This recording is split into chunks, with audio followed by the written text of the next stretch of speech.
এখন আমরা আছি হাজারদুয়ারির সামনে। এই যে এই হচ্ছে হাজারদুয়ারি, আর তার ঠিক অপোজিটেই হচ্ছে ইমামবাড়া। ইমামবাড়ার মধ্যে এখন ঢোকা যায় না, মানে ঢুকতে দেয় না, শুধু ওই রমজানের সময় 10 দিন খোলা থাকে, তখন যদি আসেন তো ঢুকতে পারবেন, কিন্তু আমার মনে হয় না তখনও ঢুকতে পারবেন। যাই হোক, আর এটা হচ্ছে কি হাজারদুয়ারি। এখানে আপনাকে টিকিট কেটে নিতে হবে, পার পার্সন 30 টাকা। পার পার্সন 30 টাকা কেটে নেওয়ার পর আপনাকে হাজারদুয়ারি দেখতে যেতে হবে। এবার আপনি ওখানে গিয়ে ছবি তুলুন, ভিডিও বানান, ঠিক আছে। বাইরে কোনো কিছু অবাধ নেই, কোনো সমস্যা হবে না, আপনি অবাধে করুন। কিন্তু ভেতরে আশা করি মনে হয় ক্যামেরা অ্যালাও না, সেটা আমরা এখানে জিজ্ঞাসা করে নেব। আর এখানে গাইডও আছে, আপনি চাইলে গাইড নিতে পারেন, গাইড নাও নিতে পারেন, সেটা সম্পূর্ণ আপনার ওপর। কিন্তু গাইডের জন্য এক্সট্রা আপনাকে আলাদা করে পে করতে হবে। এখানে সব লেখা আছে, কোথায় কি আছে না আছে, এখানে সমস্ত ইনফরমেশান পেয়ে যাবেন। যে এখানে ফলকে লেখা আছে, সব কিছুই লেখা আছে, কোথায় কি আছে না আছে। এখানে খাবার জল আছে, আপনি খেতে পারেন, ওখানে জল আছে খেতে পারেন, এখানে বসে রেস্টও নিতে পারেন, কোনো সমস্যা নেই। সামনে টয়লেটও আছে, আপনি যদি টয়লেট ইউজ করতে চান টয়লেট ইউজ করতে পারবেন। বলে রাখি, মুর্শিদাবাদের হাজারদুয়ারি প্যালেস কিন্তু খুব মানে পপুলার, মানে সব থেকে পপুলার মনে হয় হাজারদুয়ারি প্যালেস। তো যাই হোক, সুতরাং সেই হিসেবে ডিস্ট্রিক্টে মানে একটা জোম্যাটোরই একটা আর একটা অ্যাপ বা একটা অর্গানাইজার অ্যাপ বলতে পারেন। তো সেই ডিস্ট্রিক্টে হাজারদুয়ারির টিকিট পাওয়া যায়, অনলাইনে কাটতে পারেন আপনি। 20 টাকা বা 15 টাকা সামথিং এরকম কিছু একটা নেয় পার পার্সন। কিন্তু ব্যাপারটা হচ্ছে, আমরা ওই ডিস্ট্রিক্ট থেকে কেটেছিলাম যাতে আমাদের এই ভিড়গুলো এগুলো অ্যাভয়েড করতে হয়। কিন্তু এমন একটা সমস্যার মুখে পড়েছি, মানে আমাদের আধ ঘন্টা এখানে মানে ওয়েস্ট হলো। তো যখন আমরা ডিস্ট্রিক্টের সঙ্গে কন্ট্যাক্ট করি, তো তখন ওনারা বলে যে আমরা এখন অর্গানাইজারের সঙ্গে কন্ট্যাক্ট করতে পারছি না, সুতরাং এই মুহূর্তে আপনাকে আমরা রিফান্ড করে দেবো, আপনারা ফিজিক্যালি টিকিট বা অনলাইন গভর্নমেন্টের সাইড থেকে কাটতে পারেন। তো যাই হোক, বলা এই জন্যই যে যদি তোমরা ম্যানেজ করতে না পারো, যদি তোমরা অর্গানাইজ করতে না পারো, তাহলে জিনিসটা রেখো না, এটা একটা হ্যাম্পার হয়। আমরা রোদের মধ্যে আধ ঘন্টা ধরে দাঁড়িয়েছিলাম, তো এটাই একটা ব্যাপার।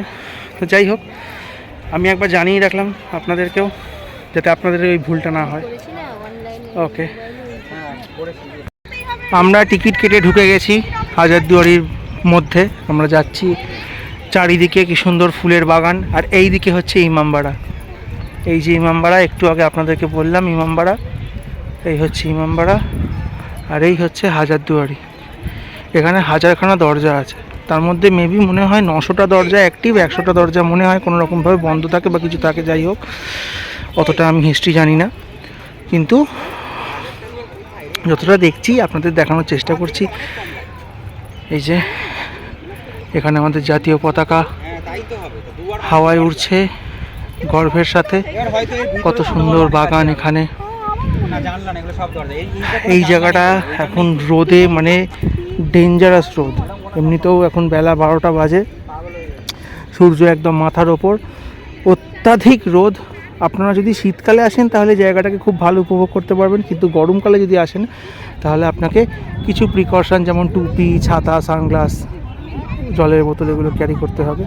আর জলের বোতল বলতে মনে পড়লো, আপনারা কিন্তু এই যে গেটটা আমি ফেলে এলাম, যেখান থেকে আমাদের টিকিট করতে হলো, এখান থেকে কিন্তু কোনো রকমভাবে কোনো বেভারেজেস, যেমন কোকোকোলা বলুন, পেপসি বলুন, বা এরকম জাতীয় কোনো পানীয় বা কোনো রকম ধরুন খাবার কিন্তু নিয়ে ঢুকতে পারবেন না, ওখানে ওরা গেটে আটকে দেবে।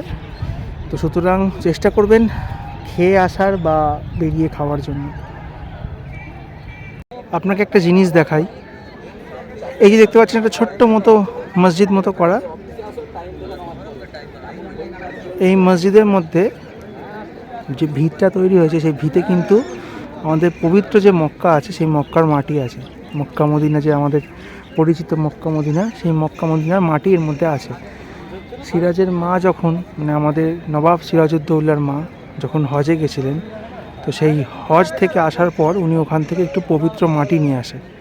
তো সেই পবিত্র মাটি এনে ওই যে দেখতে পাচ্ছেন ওই যে এটা আছে ছোট্ট মতো মসজিদ দেখা যাচ্ছে, ওই মসজিদের ভিতে উনি ওটা পুঁতে দেয় আর তার উপরে স্থাপন হয় ওই আপনার মসজিদটা। সুতরাং আপনার মক্কা মদিনা যতটা পবিত্র, লোককথায় তখনও ছিল এখনও আছে যে এই মসজিদটাও অতটাই পবিত্র। তো যাই হোক, আমরা অনেক টিকিটের বাধা পেরিয়ে এখন এই ভেতরে এসেছি হাজারদুয়ারিতে। এখানে একটা কামান রাখা আছে, এই কামানটা তখন অ্যাক্টিভ ছিল, এখনও মনে হয় যদি সেরকম ইঞ্জিনিয়ার থাকে তো সে অ্যাক্টিভ করে দেবে। যাই হোক, এটা ইম্পর্টেন্ট না, কিন্তু আমরা এসে গেছি হাজারদুয়ারির সামনে।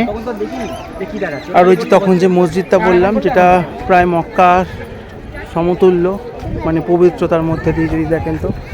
আর এই যে হাজারদুয়ারি, এইবার একটা বলতে পারেন মজার বিষয়, আবার মজার বিষয় নাও, সেটা হচ্ছে কি আপনি এটার ভেতরে গিয়ে কিন্তু কোনো রকম ফটো ভিডিও কিছু তুলতে পারবেন না, কারণ বাইরেই লেখা আছে যে করা যায় না। তো ভেতর থেকে এই যে যে দৃশ্যগুলো আমরা দেখবো সেগুলো আমি ক্যামেরায় ধরতে পারবো না।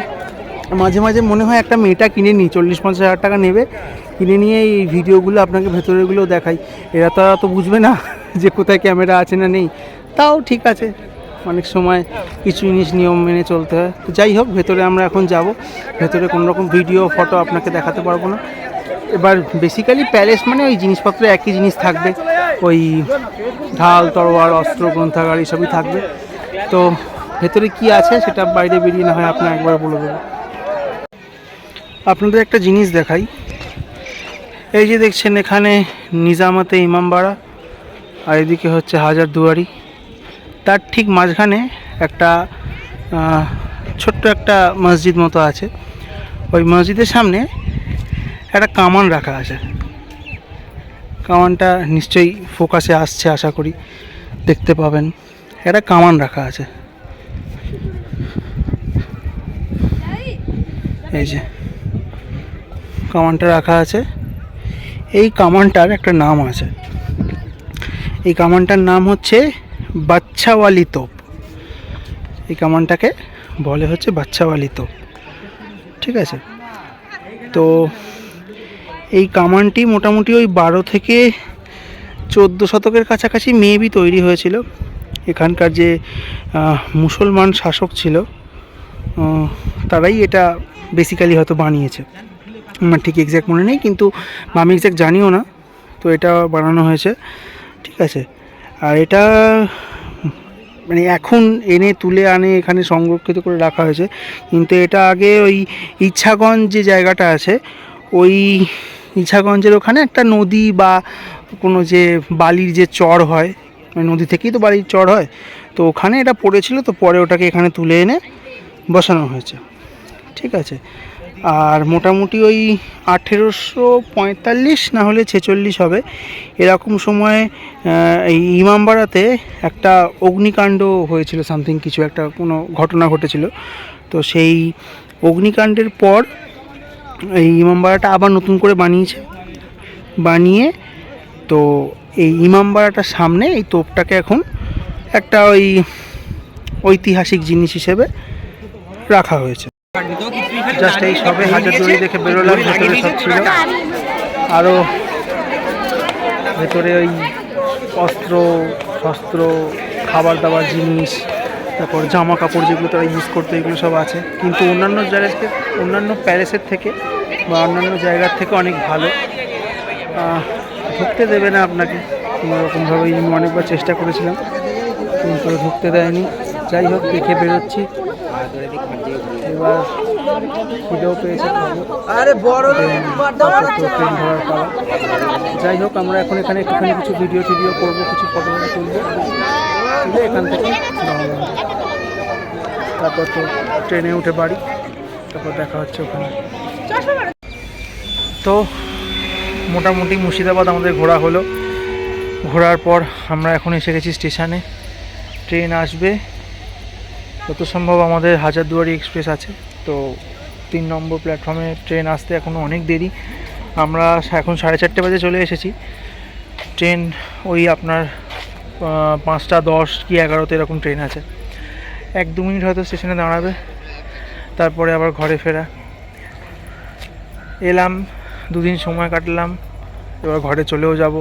আবার সেই ঘরে ফিরে একই জিনিস, একই কাজ, একই ডেলি রুটিন, আবার সব কিছু এক। ঠিক আছে, আবার কোনো একদিন বেরোবো নতুন কোনো এক সফরে, তখন আবার দেখা হবে আপনাদের সঙ্গে। ততক্ষণের জন্য টাটা।